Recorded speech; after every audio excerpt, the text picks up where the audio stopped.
5 years. What can happen in 5 years? Well, if you're me, a fair chunk, to be perfectly honest, but we'll get into that a little bit later. What's up, guys, girls, and everything in between? It is Sorry, let me try that again in English. It is Cowtipper84, and this is a rather sad video for me to be making, because this is probably one of the last leisure rides I'll be having on the V-Strom. Yes, I have made the decision, and I'm getting a new bike. Now, I'm not going to tease you and milk it like a certain cruising cycle about, ooh, I'm getting a new bike, ooh, I got screwed out of my new bike, ooh, I'm still probably going to get a bike, ooh, do you want to guess what bike it is? I'm not going to be that guy. I'm getting a little Suzuki SV650, a white one. It'll probably be in the follow-up videos to this one anyway, or maybe one more, because I saw something on the way over here that I thought was possibly YouTube worthy. So yeah, so as the video title entails, this is kind of my final review for the V-Strom. I've had it since new. It's a 2012 plate, not a lovely yellow high-vis jacket license plate number.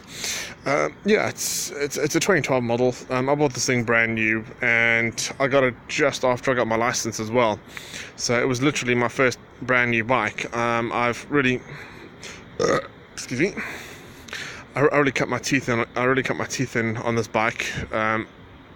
You know, it's been the first big bike. It's given me amazing confidence, and it's been absolutely, well, almost trouble-free. So I'm not gonna make this too long, because the attention span of the internet is, oh, look, a bunny! Sorry, stupid joke.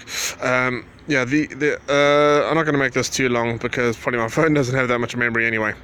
So it's a pretty much bog standard 2012 model, except for the extreme noisemaker, top box, underbelly, thingamajiggies, fucking brain fart on that one, accessory bar or protection bar, I don't know, hand guards, heater grips, touring screen, and the little 12 volt socket. This is something I just purchased on eBay. I use it for my crap nav. I would say sat nav, but it's pretty crap, so it's a crap nav. And the little aftermarket horns. I did have two very loud horns, but they just got rusted, which is another thing. Onto the bike itself. So this bike has been nothing but reliable. I've had a few small little niggles. The first small little niggle, that was probably the biggest one, was when the bike was first released. The wiring loom was actually rubbing up against the frame. If you can imagine, this is stark naked. I may have covered this in a previous video before, but yeah. Oh yeah, also another little thing that wasn't on there, another accessory, was this tank protector. Captain ADD to the rescue. Apologies for the sniffing and all bodily sounds. Hey, I'm not as young as I used to be. It's the price of getting old and drinking too much. Take care, everybody, kids. So, where was I? Yeah, so basically the issues that I've had with the bike, the wiring loom was actually rubbing up against the frame and basically causing it to short out. So what they did was they replaced that under warranty. The other thing that went wrong, that was pretty bad, which meant I couldn't ride the bike, was the stator. I think that's what they call it. The stator died at about 30 or 40,000 miles. I mean, apart from that, you've got the normal consumables, brakes, chains, everything like that. I've not been kind to this bike. I have been brutal. I have neglected the ever-loving crap out of it. I mean, she's had the regular services, but you know, I'm not kind to her. I don't stunt with it or anything like that. I'm nowhere near skilled enough to pull wheelies or anything like that. But yeah, I mean, it is showing rust spots. You know, I cleaned it maybe once or twice a year. She's looking pretty decent now, because I've just given her a nice wash.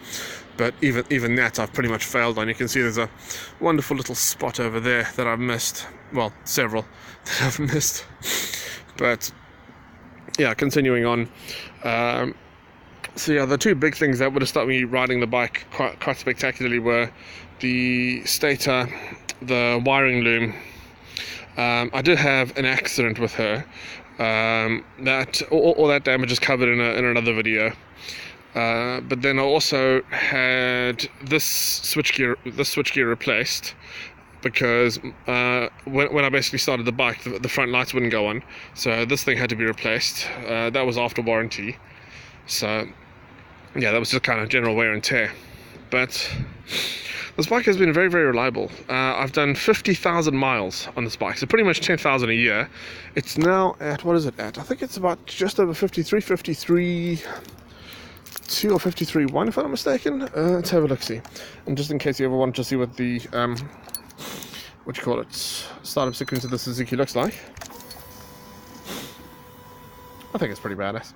Yeah, 53,164. So I've done just over 53,000 miles on it, and it's been trouble-free. You know, it's pretty good with its fuel economy. It's a true champion, this bike. And I don't mean to sound like a dick, but if you're tall enough, I would definitely recommend getting this bike as your first bike, because I mean, I've seen some of these V-Stroms with over 100,000 miles on them. You know, these are tough as fuck bikes. It's a fantastic little bike. I'd highly recommend it to anyone. I mean, this thing's been trouble-free. And in the accident I mentioned about, this bike came off much better.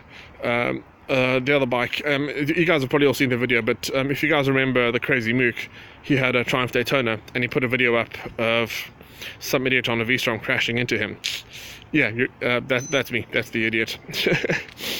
So, yeah, it's sorry, I have to forgive me. I'm out of breath and brain farting. It's cold and I can barely function. I'm not built for this heat. Cold. See what I mean? Anyway, what was I saying? Good grief, brain fart. Yeah, this isn't really much of a review. This is just me sounding like a complete dumbass. But I mean, I highly recommend any one of these bikes. They're not exactly going to set the world on fire, but I've had pillions on here, so you can definitely take pillions on this thing. It's a fantastic touring bike. I mean, the most miles I've done in a day was up to Yorkshire and back. Yeah, I mean, I used to do regular trips to Birmingham on this bike in the same day. From Slough to Birmingham, I've done a couple of day trips there, and this bike is just built for long hauls. It's an absolutely fantastic bike. I'd highly recommend this to anyone if you're ever thinking of buying one of these. I mean, the best thing I would say is, if you have any questions, feel free to drop them in the comments. I'm mostly making this video because, as I said, you know, this is kind of my last day on it, my last leisure ride, and tomorrow I'll be riding a new beast. And yeah, don't really know what to say. Again, I apologize for all the ums and the ahs and the brain farts and the bodily sounds, but hey, if you're expecting perfection, then you're not going to get it on my channel. I can guarantee you that. Yeah. Anyway, so yeah, it's probably not much of a review, but you know, I can't really talk too much about the suspension or anything like that, because quite frankly, I know jack shit about that sort of stuff. But this bike is absolutely fantastic. I love this bike to bits. I'm going to be I am very, very sad to see it go, but unfortunately there's far too much that needs doing to it, and I think it's just a little bit time for a change. I need something a little bit smaller for my daily commute, and while this bike is fantastic for the daily commute, it's just, I don't know, maybe it's just, I think it's just time for a bit of a change. So yeah, I mean, if you ever want to ask any questions about this bike, I'll be happy to answer any questions you ever have. If you want to buy one of these, I thoroughly recommend test riding it and giving it a try. It's not everyone's cup of tea, but it's a great bike. You know, there's absolutely nothing wrong with it. You can't go wrong with one of these. It's fantastic. So yeah, that's pretty much about it. Yeah, don't really know what else to say, apart from thank you, Tiger Bell, for 53,000 amazing miles. You have been an absolutely incredible bike. I love you to bits, even though you are a machine. Yes, man can love machine. Love comes in all shapes and sizes. And yeah, thanks for watching, guys. Sorry I'd be amazed if you made it all the way to the end here. But again, thanks for watching. Feel free to subscribe if you want. I really don't mind. Do love comments. Do love your video comments and all that. So yeah. Oh, look, a helicopter. See, that's probably the most interesting thing that's happened in this video. So yeah. Anyway, guys, thanks for watching. Take care of yourselves. Ride safe. Keep warm, and have lots of sex.